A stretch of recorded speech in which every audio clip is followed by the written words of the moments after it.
आप सभी का स्वागत है मेरे चैनल एजुकेशन फ्रॉम बुक्स में। आज हम लोग देखेंगे बिहार बोर्ड का क्लास 9 का गणित का प्रश्नावली 1.2।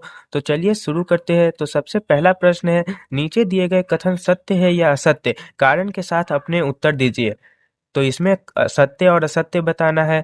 तो सबसे पहला प्रश्न है कि प्रत्येक अपरिमेय संख्या एक वास्तविक संख्या होती है। तो सबसे पहले आप ये समझिए कि अपरिमेय संख्या यानी जो इरेशनल नंबर होते हैं वे क्या होते हैं? ऐसे संख्याएं जिन्हें हम लोग पी बाय क्यू के रूप में नहीं लिख सकते हैं।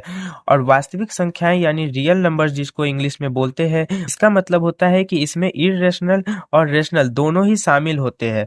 तो यानी रियल नंबर जो है वो इरेशनल और रेशनल सभी नंबर को शामिल करने के बाद उसी को हम लोग रियल नंबर कहते हैं। तो इसमें बोला गया है कि प्रत्येक अपरिमेय संख्या एक वास्तविक संख्या होती है। तो यानी जितने भी इरेशनल नंबर्स होते हैं वे रियल नंबर्स होते हैं। तो बिल्कुल सत्य है। तो चलिए अब दूसरा देखते हैं। दूसरा है, संख्या रेखा का प्रत्येक बिंदु रूट एम के रूप का होता है जहां एम एक प्राकृत संख्या है।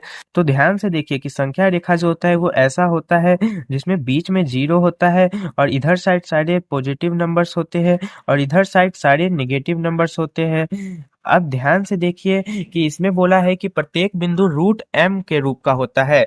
तो ये बिल्कुल भी सत्य नहीं है, असत्य है, क्योंकि इसमें बोल रहा है कि m जो है वो क्या है, एक नेचुरल नंबर है। अब ध्यान से देखिए कि जैसे इसमें -1 है, -2, -3 ये सब भी संख्या रेखा पर आता है, लेकिन किसी भी नंबर का जो रूट होता है वो कभी भी निगेटिव नंबर्स नहीं आ सकता है। तो इसलिए ये जो है असत्य है।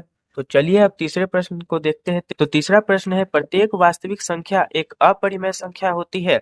तो इसी से आप समझ सकते हैं कि इसमें बोला है कि प्रत्येक वास्तविक संख्या यानी जितने भी रियल नंबर्स है वो क्या अपरिमेय संख्या होते हैं। तो देखिए रियल नंबर्स में इरेशनल और रेशनल दोनों ही आते हैं। तो यानी कि सभी रियल नंबर्स यानी वास्तविक संख्या जो है वो इरेशनल नंबर नहीं होते हैं। ये कथन भी असत्य है। चलिए अब इसके दूसरे प्रश्न को देखते हैं।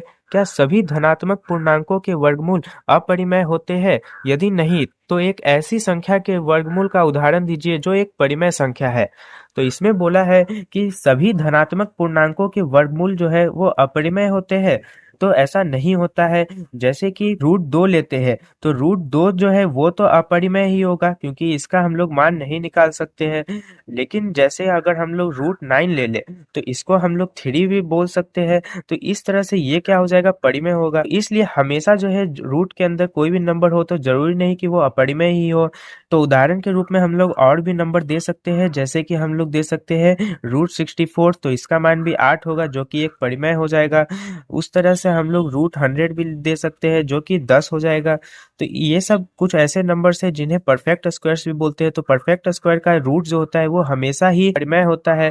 लेकिन जितने भी ऐसे रूट नंबर होते हैं जो परफेक्ट स्क्वायर नहीं होते, जैसे कि √3 हो गया, √29 हो गया, तो इस तरह के सारे नंबर्स क्या होते हैं, अपरिमेय होते हैं। तो चलिए अब तीसरे प्रश्न को देखते हैं। प्रश्न नंबर 3 में है कि दिखाइए कि संख्या रेखा पर √5 को किस प्रकार निरूपित किया जा सकता है। तो हमको जो है नंबर लाइन पर √5 को दिखाना है। तो चलिए इसे भी बनाकर देखते हैं कि कैसे इसे बनाना है। तो सबसे पहले आप एक नंबर लाइन बना लीजिएगा और उसमें जो है समान दूरी पर इस तरह निशान लगाकर 0, 1, 2, 3, 4, 5 इस तरह से नंबर दे दीजिएगा। तो यहाँ पे मैंने जो है 1 यूनिट बराबर 2 सेंटीमीटर लिया है, यानी 2-2 सेंटीमीटर पर मैंने निशान लगाया है। आप 3 या 4 सेंटीमीटर पर भी लगा सकते हैं। बस ये ध्यान दीजिएगा कि हर तरफ जो है बराबर दूरी होना चाहिए।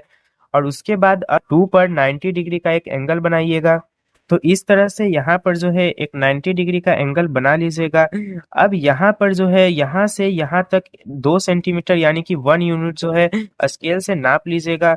तो इस तरह स्केल को रखकर और उसके बाद 2 सेंटीमीटर पर निशान लगाकर उसके बाद जो है जीरो से इस पॉइंट को जोड़ दीजिएगा। तो जीरो से इस पॉइंट को जोड़ने के बाद अब ध्यान से देखिए कि तो ये जो है एक राइट एंगल ट्रेंगल बन गया है। और राइट एंगल ट्रेंगल में ये जो होता है परपेंडिकुलर होता है और ये बेस होता है और ये हाइपोटेन्यूज होता है यानी कि कर्ण होता है। तो आपने जो है पाइथागोरस रूल के बारे में पढ़ा होगा, जो ये कहता है कि हाइपोटेन्यूज का स्क्वायर जो होता है वो परपेंडिकुलर के स्क्वायर प्लस बेस के स्क्वायर के बराबर होता है। तो अगर ये जो जो स्क्वायर है वो उधर साइड जाएगा, तो हाइपोटेन्यूज क्या आ जाएगा कि P square plus B square के रूट के बराबर हो जाएगा। तो यहाँ पे पी जो है वो क्या हो गया, परपेंडिकुलर 1 यूनिट। यहाँ पे 2 सेंटीमीटर हमने जरूर लिया था, लेकिन इसे हमने 1 यूनिट यहाँ पे माना है, तो ये 1 यूनिट आ जाएगा।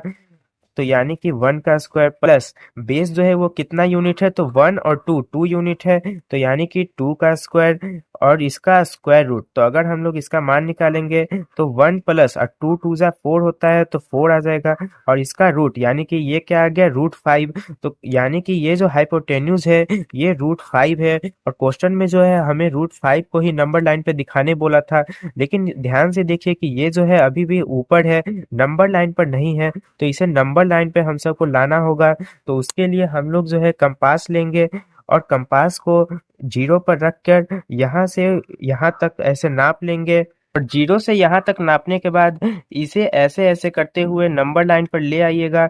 तो जहाँ पे ये जो लाइन होगा ये नंबर लाइन पर कटेगा, वही पॉइंट जो है हम लोगों को √5 को दर्शाएगा। तो अगर आप लोग इसे अच्छे से समझना चाहते हैं तो ऊपर आई बटन पर एक लिंक आ रहा होगा, उसे आप लोग देख सकते हैं। उस वीडियो में मैंने अच्छे से बताया है कि जितने भी रूट वाले नंबर्स होते हैं, यानी कि जैसे √2 हो गया, √3 हो गया, √4 हो गया, तो इस तरह के सभी नंबर्स को हम लोग कैसे नंबर लाइन पर दिखाते हैं। यहाँ तक कि मैंने उसमें √50, √37 इन सभी को भी नंबर लाइन पर दिखाने के लिए सिखाया है। तो आप लोग उस वीडियो को जरूर देखिएगा। तो इसी के साथ आज का हमारा ये क्लास समाप्त हुआ। मुझे उम्मीद है कि आपको आज का क्लास बहुत ही अच्छा लगा होगा। जय हिंद।